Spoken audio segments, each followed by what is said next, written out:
syempre officially hindi na tayo member ng ICC.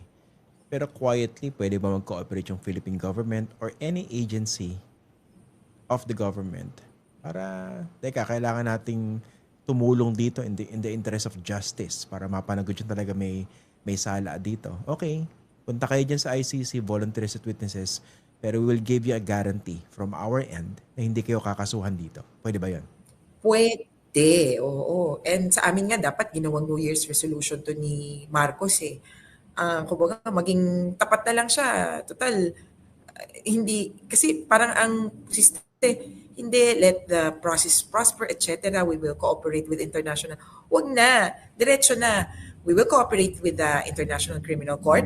Kumbaga, ano na to, harapan, because we have existing and continuing obligations with the court. Or, maximum nga, kaya lang, hindi ko alam kung papatusin, to rejoin the ICC.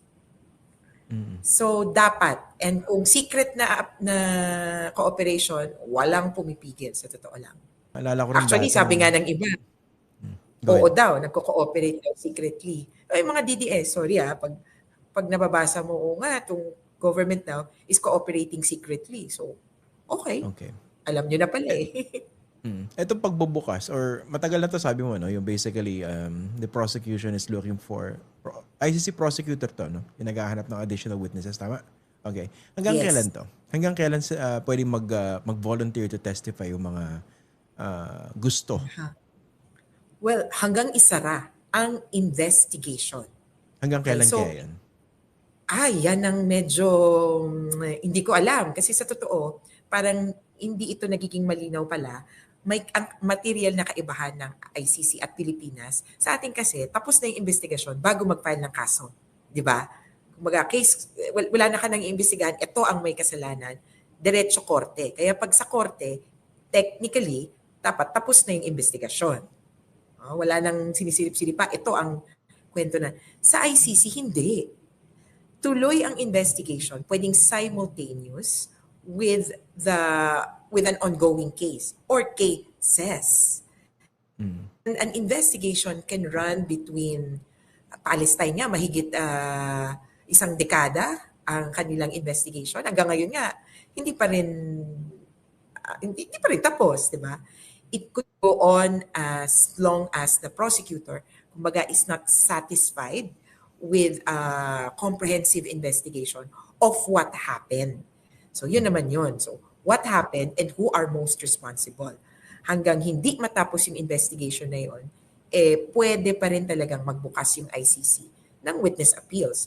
Ang problema lang, sabi natin may umusad na kaso. This year yan, tapos na yung kaso. Kung next year pa nila makuha yung witness, hindi mo na pwedeng buhayin yung kaso para lang maupo yung witness na nakuha mo. So, walang ganon, walang parang retroactivity. Ito lahat perspective. Kung may makuha kang witness, pwede mong gamitin sa future cases or existing cases lang. Kaya balance yan. Mag-witness appeals ka talaga sa simula ng proseso. Paano pala yun? Kunwari, di ba ang worry natin dito, baka may mangyari dun sa witness, pwedeng kumbinsihin, di ba? Takutin, di ba? Bayaran, etc. etc. Pag nakapag-testify na ba sila dyan, kumbaga I don't know yung term nyo dyan, no? Deposition ba yan? Or meron bang ganun dyan?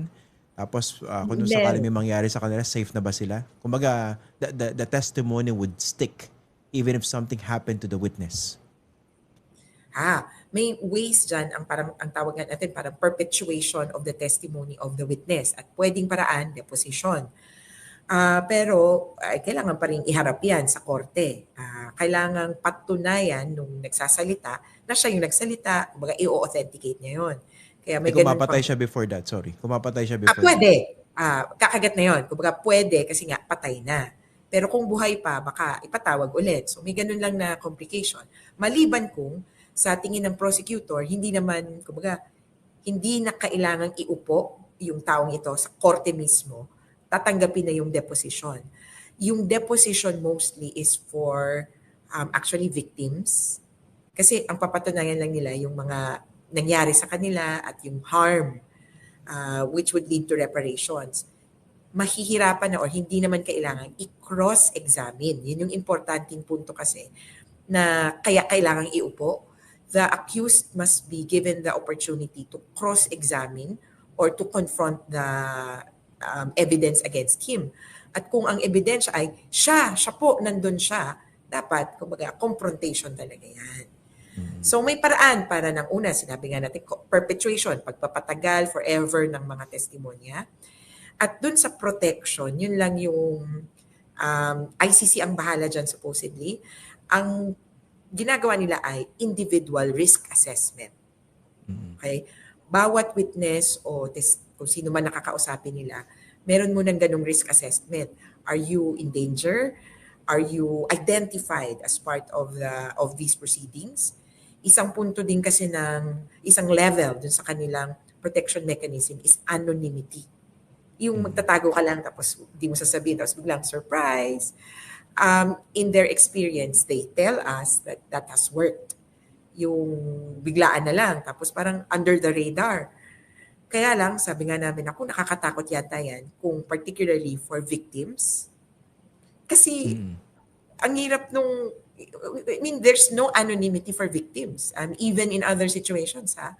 Kasi sa lugar mo pa lang, alam mo na kung sinong pinatay, di ba, kung sakali, kahit hindi pa yan mag-public. So if you think of victims as potential witnesses, in danger yung mga biktima. Kaya isang layer na wala na lang aamin na bahagi ng ICC. Kaya malaking risk para dun sa mga kabahagi na mag-come forward. Yun nga, precisely. Kaya nga kailangan ng some sort of protection, di ba, on the part of the Philippine government. Di ba? Yan, actually. Pamasahe pa lang, for instance, kunwari lang, kung sakasakaling darating yung point na ipapatawag sila, hindi ba? O paano yun?